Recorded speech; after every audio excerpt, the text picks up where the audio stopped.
Today we are reviewing the brand new 2024 Nissan Sentra SR Edition, which is among the most valuable cars in its class because of its price point and the features.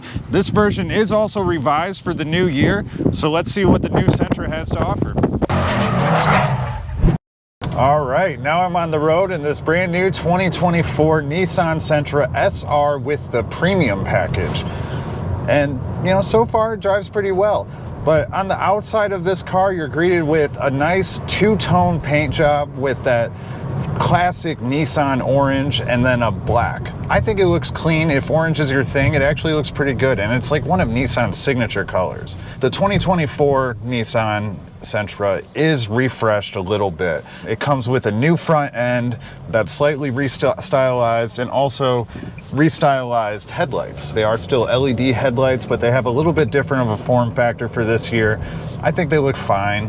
Honda and Hyundai have gone through several different changes, so Nissan's trying to keep up with the times. On this SR, you do have 18-inch wheels. They look fine. I mean, for a car at this price point, they look good. Now, getting into the interior of the Nissan SR, you are greeted with a nice black leather interior. It's not actually leather, it's a pleather, vinyl leather or fake leather, but it looks good for what it is, and for the price point of the car, again, I actually really like it. You've got this nice red stitching or orange stitching going all around everywhere, and it gives a nice contrast for it. On the doors as well as the center console, you do have some like fake carbon fiber. I'm a fan of carbon fiber, so I think it looks good. You do also have a lot of plastic. I mean, for a $25,000 car, what do you expect? You have a lot of plastic, but it does move quite a bit. So it moves quite a bit, but it doesn't make any noise when you do move it. It doesn't squeak or anything like that. You know, not bad. Now, once you get into this new Sentra and you're having a look around, it is very practical. Everything's exactly where you expect it to be, and it's easy to access. On the left-hand side here of the driver's door panel, you do have your switch to control which side view mirror you want to adjust, as well as a little circular adjustment dial. You do have, of course, your lock and unlock button, as well as your child lock for your windows and your window controls. However, you know, since this is more of a budget-friendly car, only your driver window is automatic. So all those other ones, you got to hold the button down. No big deal, though. That's not too bad. To the left of your steering wheel, you do have your eco mode button, as well as the brightness control for your display, your gauge cluster display, your trip monitor set, and then your trunk button. Moving on to the steering wheel, it is a leather wrapped steering wheel. It's got a little bit of a flat bottom for a little bit more sporty appearance. I like the steering wheel. It's kind of soft. The thickness is good. However, for the steering wheel buttons themselves, they're very standard. You've got your volume control. You've got some menu selection buttons to peruse around your gauge cluster display, as well as your track selection button and your driver assistance button. The stalks behind the steering wheel are very standard as well. You've got your turn signal on the left-hand side with your light controls. It does have auto lights, so that's nice. And then on the right-hand side, of course, all it is your windshield wiper controls and windshield washer controls. Now, on your gauge cluster, you do have a 7-inch display. You can go through different driver assistance settings, your music selection settings. You can look at your tire pressure, your miles per hour, of course, and other things that you'll find in there. But it's very standard, not very souped up or anything like that. But you do also get 2 physical gauges as well, one for your RPM and one for your miles per hour, as well as your engine temperature and fuel. So that's great. Moving on to the center, it's very straightforward. You've got an 8-inch infotainment screen. Now, I must say, especially compared to other cars that we've reviewed, especially recently, not to call anybody out, but Subaru specifically, their display just isn't very responsive, and it's kind of cluttered. It's difficult to find things. I'm not really that big of a fan of it. This one is snappy. For $25,000, you get a very snappy infotainment screen, and it's very basic though. You know, you've got Wi-Fi hotspot, you've got wireless Android Auto, wireless CarPlay. You can get a little bit of vehicle information, and that's about it. And of course, you know, phone calls as well. But other than that, it's very straightforward. But I love how responsive it is, because that is a pain, especially while you're driving around. You don't want to be hunting in menus, trying to find something, or waiting for it to load and can't figure it out. So I like that. What I do love about this car is it's not all touchscreen. Not everything, but a lot of things do have physical buttons, and I'm a fan of physical buttons. Moving below that row of buttons, you have 3 vents for your heating and cooling, and then your HVAC row.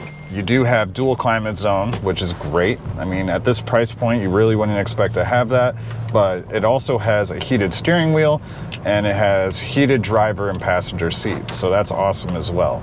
Was not expecting to see a heated steering wheel in this compact car at this price point. The 2024 Nissan Sentra is equipped with auto start stop, which, you know, I'm not a fan of. So below your HVAC center, you actually do have a button to shut that off, which is fantastic. But to the right of that, you do have a USB Type-C port, a USB-A, an aux port, and a 12-volt outlet, which is your cigarette lighter style. So that's always nice to have.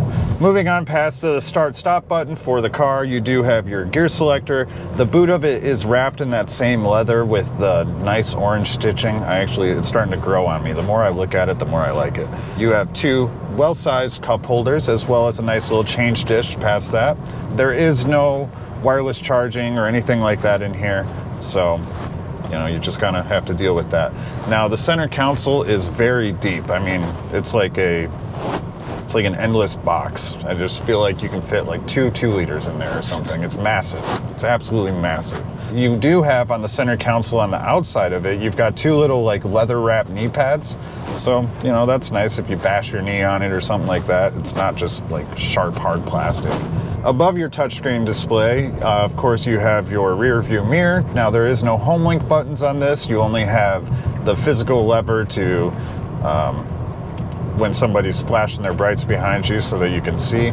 Above that, you do have a sunglass holder, which I'm always a fan of. You've got physical buttons for your dome lights. And then this model, since it is the premium SR, it is equipped with a sunroof.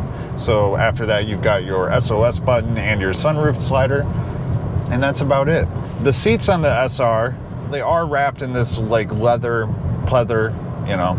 They're not the most comfortable ever, I will say that. However, you do get 8-way power adjustable seats, at least for the driver. The passenger is still manual, but I guess, again, what do you expect? I mean, at this price point, I feel like you're getting loads of features. It's incredible. Moving on to the back, you do have a singular USB Type-A port for power, no HVAC controls, and that's about it. No adjustable headrests or anything like that for the back.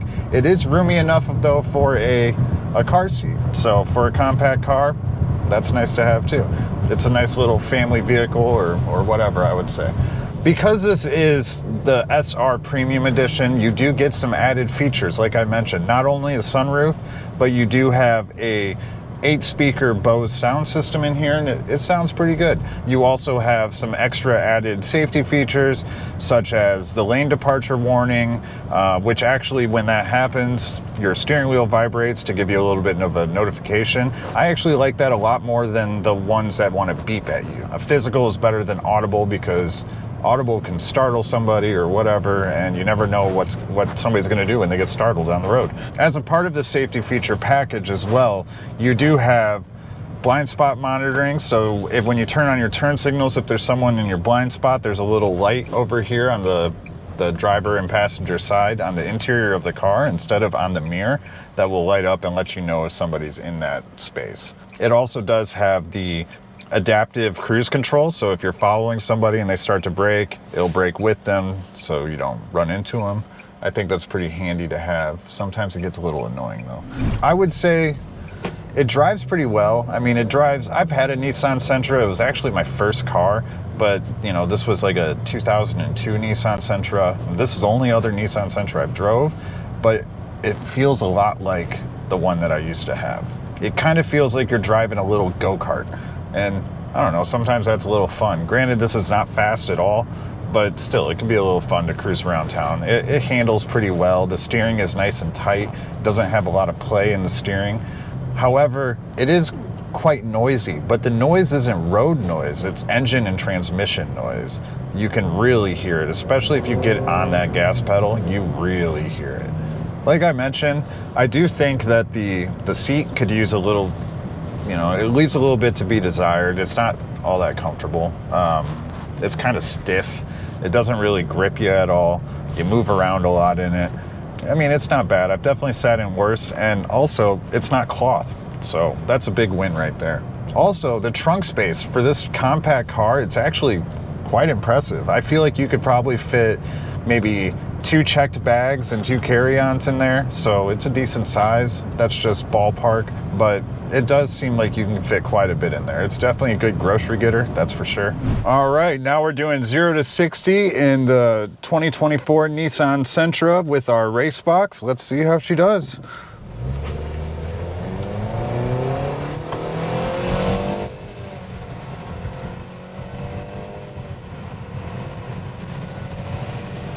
.5 seconds.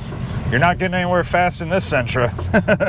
One shocking thing for being in 2024 that this car has that I was also not expecting is a physical parking brake. So you actually have a pedal to push down, which, that can be a big negative for some people if you've got 1, really long legs, or 2, if you've got bad knees.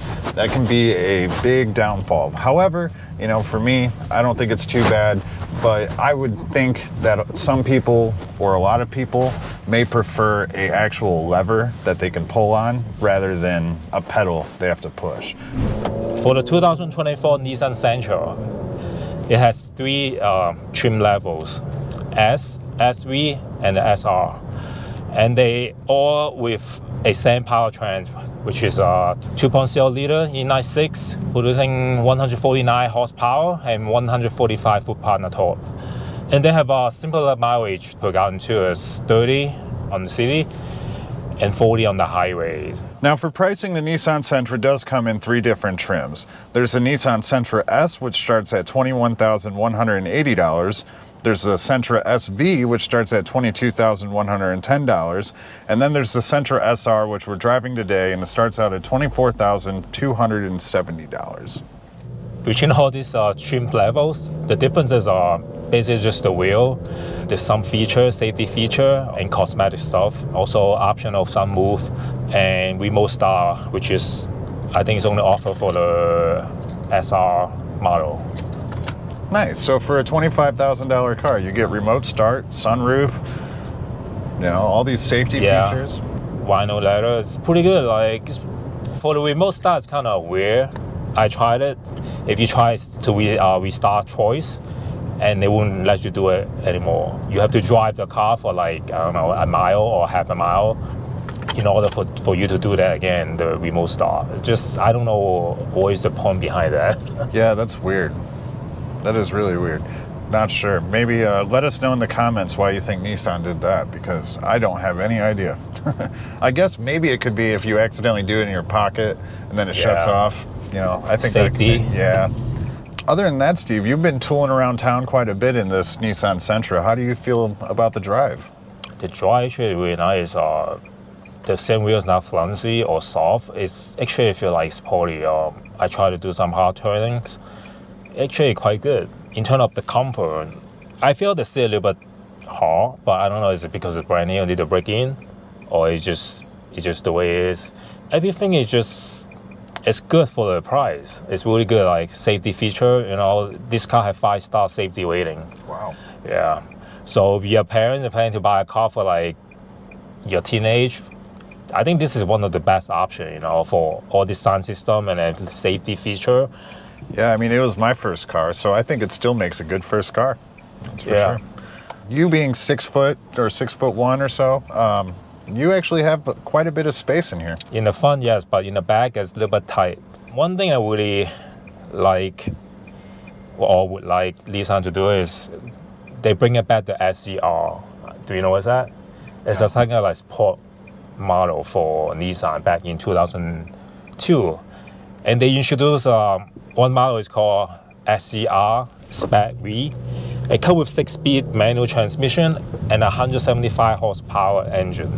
So back then in 2002, there's not a lot of 6-speed, except that you have like performance car like maybe Corvette or thing like that. And then Nissan is one of the few companies that 6-speed, along with Honda, which is the RX-6, and the Civic Si. They also come with 6-speed. So one thing I really miss that is the performance model for the Nissan Sentra, you know. So you wish this was a manual instead? I wish they offer manual. I personally really hate CVT, special Nissan, but I read some article. I believe they had a lawsuit back in 2020 related to that CVT. It's a class action lawsuit, I think. And I think they said they fixed the problem, so I hope they fixed the problem. Otherwise, for this car, I think it's a great car for the price point. Yeah. So in conclusion, what do we think of the 2024 Nissan Sentra SR? Personally, I like it. I like it a lot. I like it a lot more than I expected to. I think that it's kind of stylish. It's a little sporty. It's got great gas mileage, and it's got tons of features for the price point. You know, it's one of the most valuable compact cars in the space, in my opinion. I think that it's got a lot to offer, especially for young drivers. What do you think, Steve? Yes, especially the price point is really attractive, you know, compared to like Corolla or Civic. Yeah. They are like a little bit under 30,000. So this is like 25 max, you know, and then you got ton of feature. One thing I really want to have is, because it looks like a sport car, they do the red stitches or the leather. So I really want it has a shifter, a panel shifter, you know. Yeah, but this nice. one doesn't have. It feels like pretty empty behind the steering wheel. Right. So beside that, everything is, I like it. Especially for the feature and an option, you know. Yeah, I agree. Yeah. So would you, if we're buying a car for your kid, is this one that you would buy, you think? This is definitely one of the options. Like I said, beside the CVT, I hope they fix the CVT problem, and we won't know until a few years later, right? Yeah, definitely. Yeah. We'll be finding out in the coming years, that's for sure. Well, there you have it. I mean, this is a great compact car, especially for the current options in the market. I mean, I think it probably takes the cake if you're looking for a valuable compact car that's not going to break the bank. So make sure to smash up the likes, subscribe to the channel, hit the notification bell so you're notified of our next video, and we'll catch you next time.